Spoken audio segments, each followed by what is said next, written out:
What's the future of the Detroit region's public transit? Well, no one knows for sure, but the man tasked with shaping that future and bringing the region together is here with me today to share his ideas and how we're going to identify and plan that out. Ben Stupka, Program Manager for the Regional Transit Authority of Southeast Michigan, is here with me today. Thanks so much for joining me, Ben. Thank you. Always a pleasure. Always a pleasure to talk about regional transit. Happy to walk through our new transit master plan and a couple other exciting things we have going on. Yes, it's a pretty big week. The Detroit to Ann Arbor Express Bus is back up and running. Yes, If anyone doesn't recall what that is, remind us what it is, how people can get on board. Absolutely. So first, and I'll repeat this many times, D2A2.com has everything you're going to need to book trips, understand the schedule, anything you need to know about the service. But at its core, it's an express bus service that connects downtown Ann Arbor to downtown Detroit with stops at the Blake Transit Center and at Grand Circus Park in downtown Detroit. It's 16 round trips per weekday that start just before 6 o'clock in the morning and go till 11 p.m. at night. We have a limited service on the weekends for now, and hopefully looking to expand that if we can expand funding. One-way fares will cost $8. We are encouraging people, if possible, to book online, and we're giving a $2 discount, so it's actually $6 if you book online. If you do a book of 10, it's actually $5 per. Senior and disabled discounts do apply. And the service again started on Monday, so it is up and running now. All your questions again can be answered at d2a2.com. I apologize for putting .org in the slide. Look at the bottom part, .com. That is what we want. I think just as brief background, this is a partnership between the Regional Transit Authority and the RIDE in Ann Arbor. So we are working in partnership and coordination to deliver this service. One other brief note, we are testing a dynamic routing system here. So the driver actually, when they get in the bus and they load up the bus, they can choose to either use the M14 to 96 route to Detroit or to Ann Arbor, or 94. So that'll be an interesting kind of additional piece that we're testing here. And hopefully that will make trips very efficient for folks between the two locations. Great. So yeah, a direct connection from downtown Detroit to downtown Ann Arbor and all of the places that the existing transit providers can connect on either end. Absolutely. That's pretty exciting. And these are the not traditional buses. These are sort of the luxury coaches where you have big comfy seats and it's got all we call them over the road coaches, so it's comfy seats and Wi-Fi and other amenities on the bus, so it's a really comfortable ride along the highway. There is bike storage options available in the under the buses. We're just actually working through making sure we had all that the last couple of days. And you'll be hearing some more marketing and other advertisements about it over the next couple of months. We kind of wanted to get it up and running, and we have some plans to do some more marketing and communications over the next few months. That'll be pretty exciting. And we do have funding for the next few years for the service. So this won't be a few months. We plan to, as long as things continue to go well, plan to, keep the service up and running for quite some time. Excellent. So yeah, at least a couple of years of this service.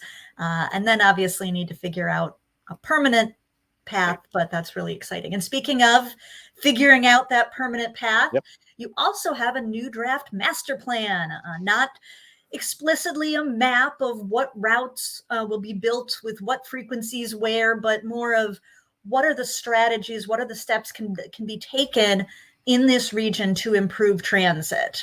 Tell us more about the draft plan. Sure, and I think you articulated it perfectly. The plan itself is we've taken everything that we've learned over the last several years and put it into this planning document. We updated the RTA's vision and goals. We are looking ahead kind of at a 20-year strategic agenda is what we're calling it. I call it a realistically unconstrained plan. So we are looking at things that we can really do as a next step. So this doesn't necessarily have big, broad, major investments in it. Things that people have asked us about that are interesting, things like light rail and other things like that. This is really much more of a pragmatic kind of approach to how do we go to the next step and the next step and the next step. It does have information in it about investments like BRT and commuter rail, so things that have been on the agenda, but how do we get there? It's broken down into different strategies and goals throughout the document. We can go to that. Yep. So we do an overview of transit services. Probably not a huge surprise to anybody who's tuning in here. I'm not going to go through it, obviously, in this presentation. One note is that we did add a lot more context to the other transit services that are in the region. So some of the smaller community providers, bike share, scooter sharing, Uber, Lyft, some of these other services that round out our mobility ecosystem. So we kind of broaden the palette. The microtransit pilots. So some of those darker areas are areas served by an overall door-to-door type of service. So it's neat to see this new map. This is definitely new to see just what types of services are where. Right, and the sum total is we actually have a lot. We have a lot of service throughout the region. No surprise to folks. We need to have better coordination and be able to get people between the services and be able to have better amenities and longer trips and easier ways to pay. All those things that we talk about, but we do have a broad coverage across the region, which is interesting. And that is important to point out. Anyone who says, "Oh, there's no mass transit in Detroit," no, there's a lot. It may not get everywhere, and it may not run as frequently, but there is a lot of service. That's a great place to start. And I know that you, starting with an event hosted by True, you gathered a lot of public input throughout the summer. What types of things did you hear from people? Sure. So we talked to over 4,000 people. We did several different surveys. We talked to transit riders. I want to say before anything, we want to do more. I mean, we want to be able to make this plan something we can update on a regular basis, something that we can do continued engagement on.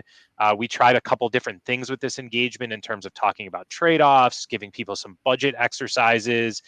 These are the first times we've done these. I think they went well, but I can see areas where we can make them more detailed, push them out in different ways. So this is just kind of the beginning of how we want to continue to communicate about people's regional priorities. The main things we heard are not big shockers. 76% of the people in the region in a general public survey said that public transit was vital to the region. So that is a pretty big and encouraging number. People understand the need for transit. The one I don't have in here is I think it was in the 30s, 30% of people, 37 said they didn't really know much about the transit in their area. So that connection is something we can work on. That is within our capability as the RTA, as advocates at True, as transit providers. We can work on making those services more clear.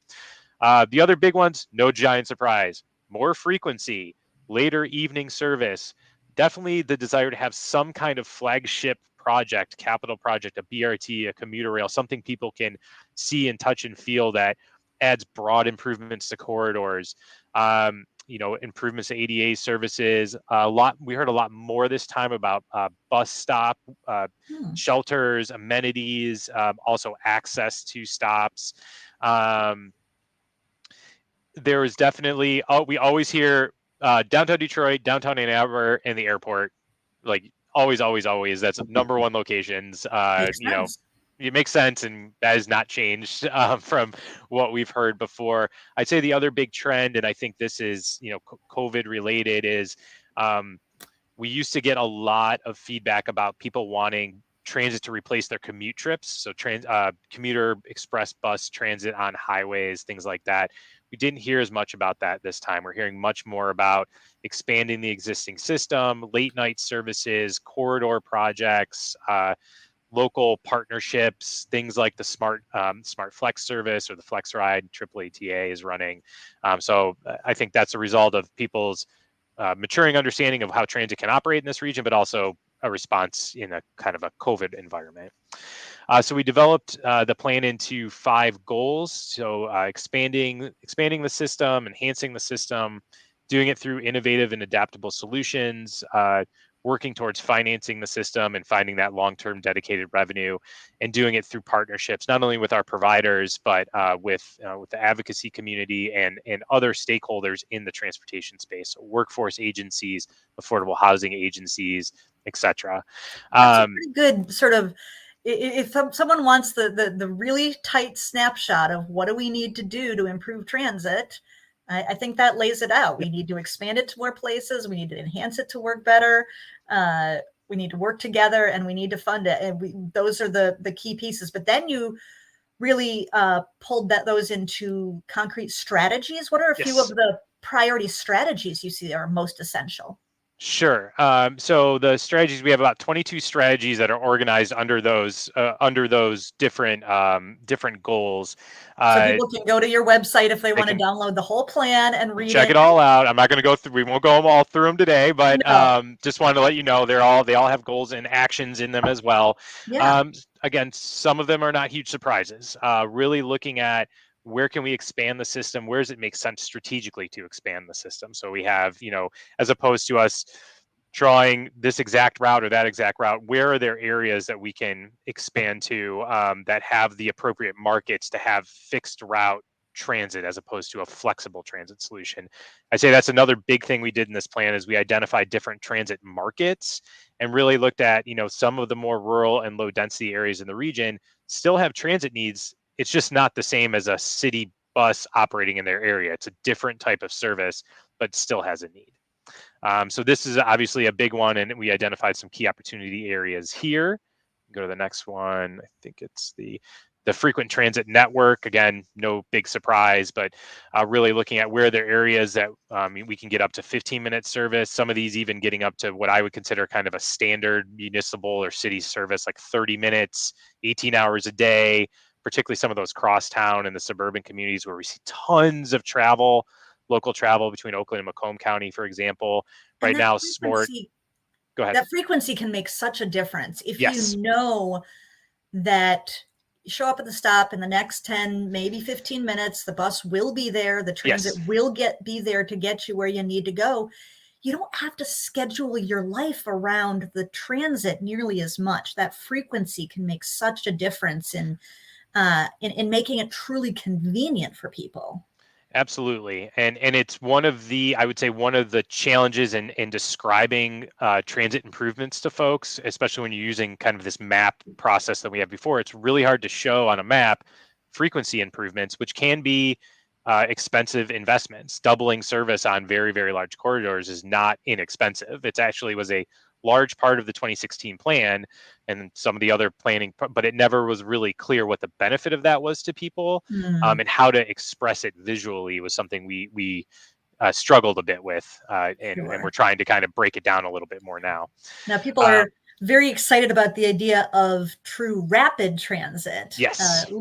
A step up from the first, you got to come frequently enough to be convenient. Then it moves up to rapid transit. Exactly. How do you speed that trip? How do you make it a trip that's competitive with the automobile?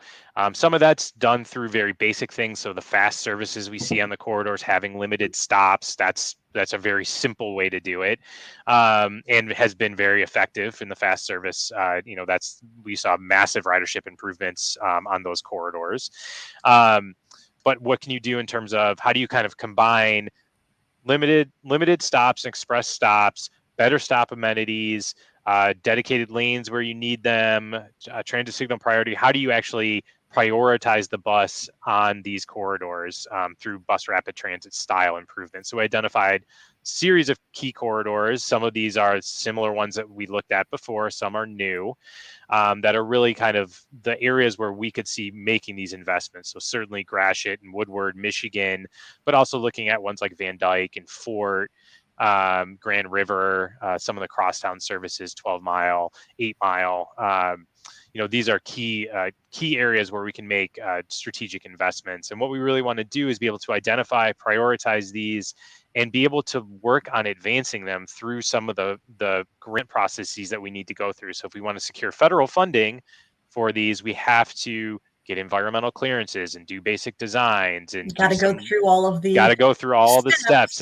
Let's at least get started on those. Yes. Yeah. And So we don't especially, I think we all have high hopes that we will pass some kind of infrastructure bill through Congress. We'll see what that looks like. It seems to be dwindling a little bit as we move forward, but as is the sausage making of government, that is what happens. I do think we're going to get a large investment in transit out of that. I think there's some things I would love to see that are maybe beyond what we're going to get out of it, but that's okay. But we need to be ready for it. Yes. That's something that we really want to try and do in this plan. And in some immediate next steps is, how do we become ready to capture some of these opportunities? And I believe we can be ready to capture some of these opportunities before we have a local ballot initiative.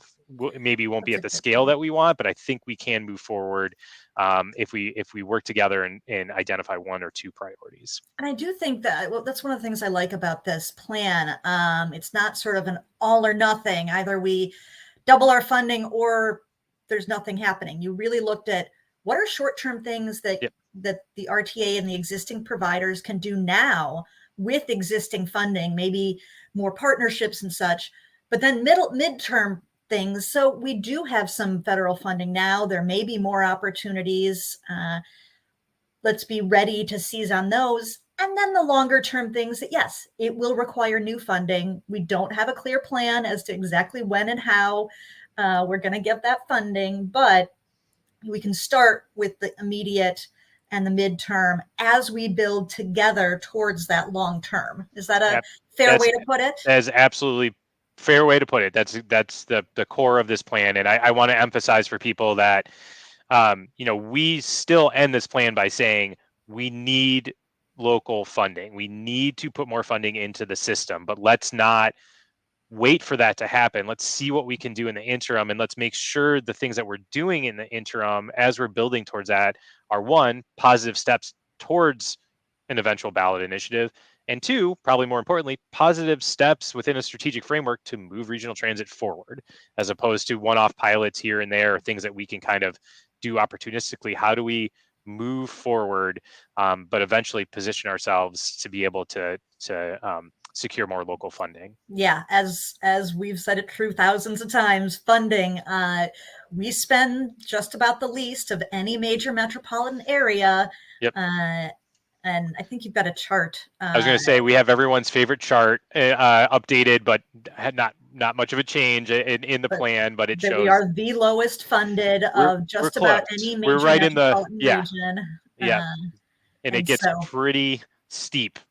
There's a couple that were close, and then it ramps up pretty quickly. So this is still, there's a lot more to it, but we're not going to dig into all of it. This is still a draft plan. You've taken input.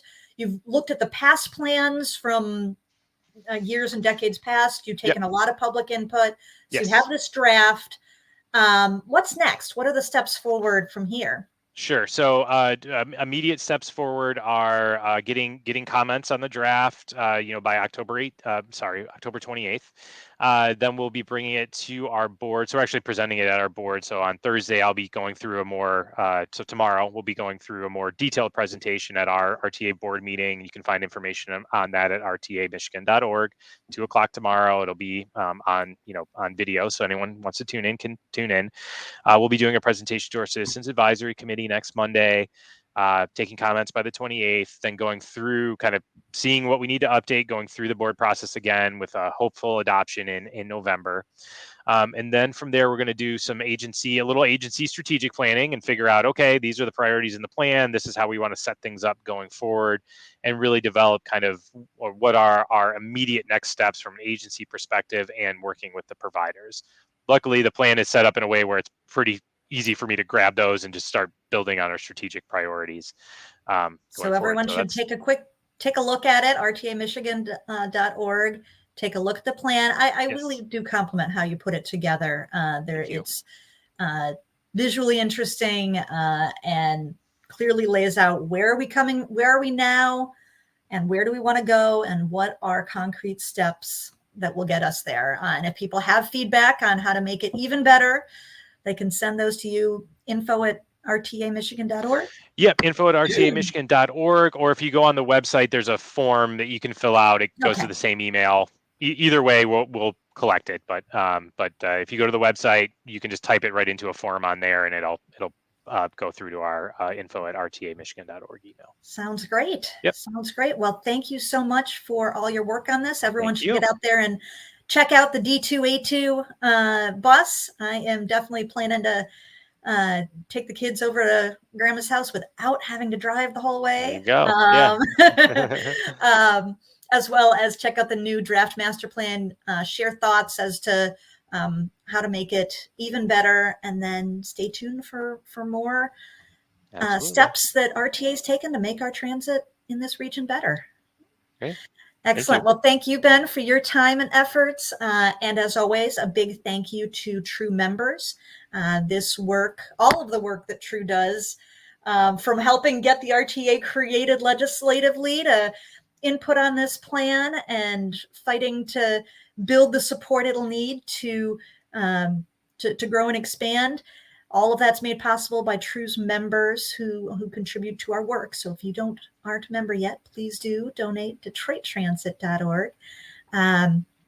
And stay tuned for more great discussions on tapping into transit from Transportation Riders United. Thanks a lot. Have a great day.